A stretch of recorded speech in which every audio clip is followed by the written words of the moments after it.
Before we go into details with predictions, Shaq, we need to ask you who's going to start as goalkeeper. Reports suggesting it will be Navas ahead of Donnarumma. Does that decision make sense to you? No, I'll be honest. But saying that, none of the decisions around the goalkeepers has made any kind of sense to me from the time PSG decided to sell Donnarumma and not move Keylor. PSG decided to buy Donnarumma without selling Keylor Navas. From there, it was Donnarumma playing in the Champions League with Keylor Navas playing in the league. You saw Pep Guardiola do that to good effect at Barcelona with Ter Stegen and Bravo. And then all of a sudden, things changed. And now it really doesn't make sense. And I think that chopping and changing does neither goalkeeper any good and does PSG no good either. Who do you start, Shaq? I probably start Donnarumma at this point. If Donnarumma is commanding the shade for the league, I pick one and I stick with one. Give him the investment in Donnarumma.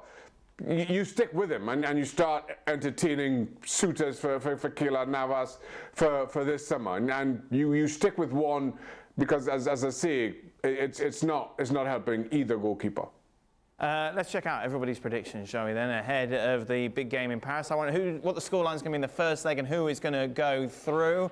Frank, PSG 2-0. Shaq is going Real Madrid to advance after a draw.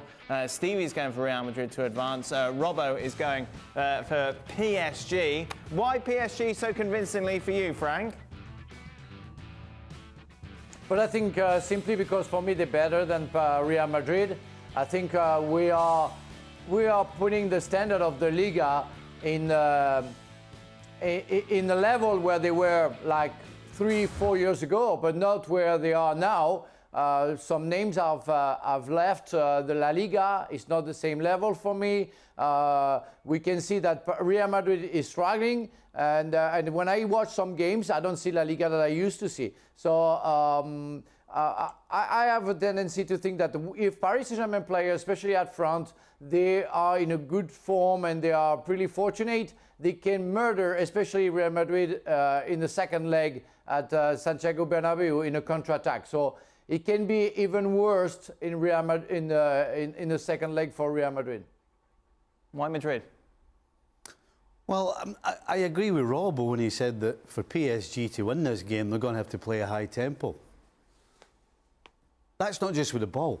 You're going to have to play a high tempo without the ball. And do you really think Mbappe, Messi and Di Maria are going to be closing people down? I don't. That means the middle of the park of PSG is going to be overworked. So when you're overworked, you lose your legs quicker, the whole game becomes harder. How are that middle three going to get the ball to the front three? Because, as no surprise, we know, they don't go and get the ball for themselves. So that's why over 2 legs, I think Real Madrid will beat this side. Real Madrid, if nothing else, have a real shape about them. PSG don't have any shape at all. It seems to be mostly off the cuff. Robbo, why is Stevie wrong? Because I think at the moment, Real Madrid, the game's come at the wrong time for Real Madrid. Earlier in the season, when they were playing on the counter-attack and Vinicius Jr. and Benzema were linking up with each other, they looked great. But over the last few weeks, without Benzema, and even if he does play, I don't think he's going to be fully fit and have a big say on the game. I just think when I go back to Real Madrid against Chelsea last year and seeing how they were outrun and physically they couldn't cope in the Champions League, I think it's going to happen in this game. Shaq, you got Real Madrid to advance. Your anti-Messi ways continue. It's not that at all. Listen, as you look at PSG, here's the thing for me. Too big a gap between midfield and that attacking trio, whoever that attacking trio is. And similarly, whoever that attacking trio is, you know you're going to get absolutely no defensive cover from them. And then you afford a team like Real Madrid with their experience, a tactician like Ancelotti, that kind of a bonus. I think they exploit it. And over the 2 legs, where I don't think Real Madrid will be under any pressure to win the first leg, over 2 legs, I just don't see PSG getting the better of Real. Well, thank you very much for watching ESPN FC on YouTube. For more sports highlights and analysis, be sure to download the ESPN app. And for live streaming, premium content, and of course, ESPN FC 7 days a week, subscribe to ESPN+.